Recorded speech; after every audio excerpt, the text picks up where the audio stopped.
Tanpa kita sadari jika ternyata kepiting bisa saja dipelihara menggunakan cara kolam terpal. Mimin kira sih hanya ikan saja yang bisa dipelihara menggunakan kolam terpal. Namun kepiting bakau juga loh guys. Nah, perlu kalian tahu jika ternyata memelihara kepiting menggunakan kolam terpal lebih dominan, memiliki proses panen yang lebih cepat jika dibandingkan dengan menggunakan sistem lainnya. Kira-kira bagaimana sih prosesnya? Persiapan lokasi budidaya.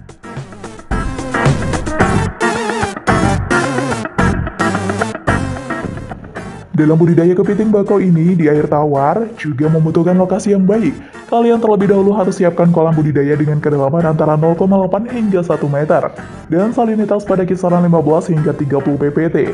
Karena ini juga yang merupakan kolam buatan, maka langkah baiknya jika kolam budidaya kepiting Anda sudah dilengkapi dengan filter. Hal ini berguna agar sirkulasi air tetap terjaga, dan kepiting bakau juga tidak terlalu merasakan perbedaan di habitat barunya ini.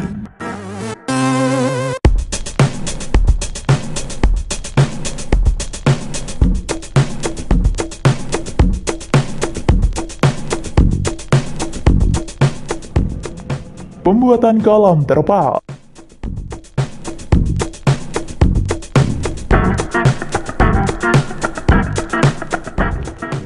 Hal ini tidak begitu sulit karena ikan bawal dapat hidup pada berbagai jenis tempat, mulai dari kolam tanah, kolam terpal, kolam tembok, atau keramba. Jika Anda menggunakan kolam lama, maka bersihkan dahulu kolam terlebih dahulu sebelum digunakan ya guys. Mulai dari kotoran-kotoran sehingga ketika diisi benih ikan sudah dalam kondisi bersih. Para pembudidaya ikan memang saat ini tidak ingin dibuat ruwet. Alhasil, banyak yang mencari alternatif mudah untuk memulai usahanya itu.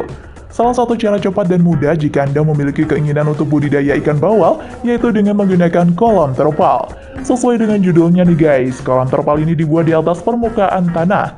Banyak keuntungan yang bisa didapatkan dari kolam terpal ini. Salah satunya yang paling dominan yaitu Anda tidak perlu membuat galian tanah atau membuat lubang pada tanah. Namun bisa dipastikan, kalian membuat rangka yang kuat sebagai penegak berdirinya terpal.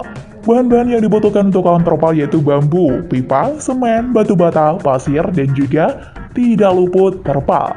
Awalnya kalian buat denahnya terlebih dahulu yaitu biasanya berukuran 2x3x1 meter atau 4x5x1 meter.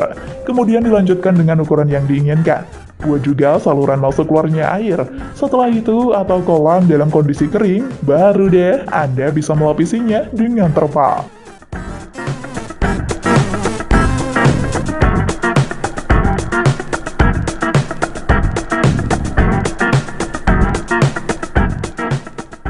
Mencari calon indukan.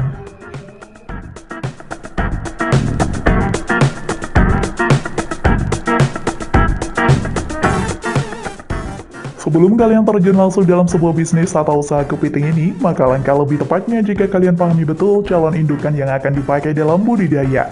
Di antaranya yaitu kepiting memiliki ciri-ciri reaksinya cepat dan gesit, baik itu pada tubuh, capit maupun matanya. Kepiting tidak memiliki cacat pada tubuhnya dan tidak terluka, dan juga matang gonat, dengan lebar kerapas 9-10 cm bagi betinanya, dan 11 cm untuk pejantan. Jadi diperhatikan baik-baik ini ya guys. Kepiting yang akan jadi indukan maka harus memiliki tubuh dengan berat mencapai 185 gram hingga 250 gram. Dan kepiting juga tidak terinfeksi jamur ataupun parasit lainnya agar terjamin kesehatan dan juga berkualitas baik tentunya.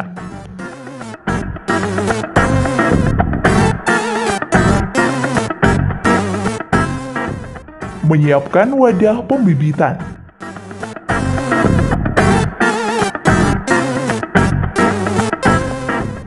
Nah, tahapan selanjutnya dalam budidaya ini yaitu menyiapkan wadah. Sebelum wadah tersebut digunakan, maka wadah pembenihan wajib dicuci terlebih dahulu dan dikeringkan selama kurang lebih 2-3 hari. Pemeliharaan induk kepiting di sini, wadah-wadah pembenihan baiknya dilengkapi dengan pasir ya guys. Pasir tersebut berketinggian 15 cm pada dasar bak agar kepiting merasa tidak berpindah habitat. Dan juga perhatikan kedalaman air dalam wadah pembibitan, yaitu cukup 10-20 cm, lengkap dengan 1 aerasi per meter persegi.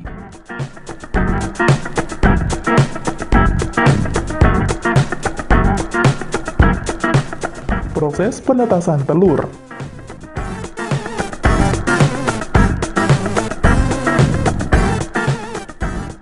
Dalam satu ekor kepiting betina biasanya akan menghasilkan 1-2 juta butir telur dengan derajat penetasan mencapai 95-98%. Memang terbilang cukup banyak juga ya, ada tanda-tanda kepiting yang sudah mulai memijah loh guys. Salah satu tandanya yaitu menempelnya massa telur pada bagian abdomennya. Setelah proses pemijahan selesai, biasanya telur akan dierami oleh indukannya selama 10-12 hari, sampai telur benar-benar dalam tahap yang cukup untuk menetas. Usahakan jika dalam penetasan ini kalian memperhatikan suhu dalam kolam.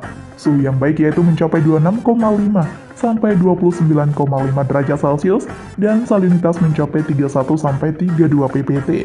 Semua itu dilakukan agar proses ini berjalan dengan lancar.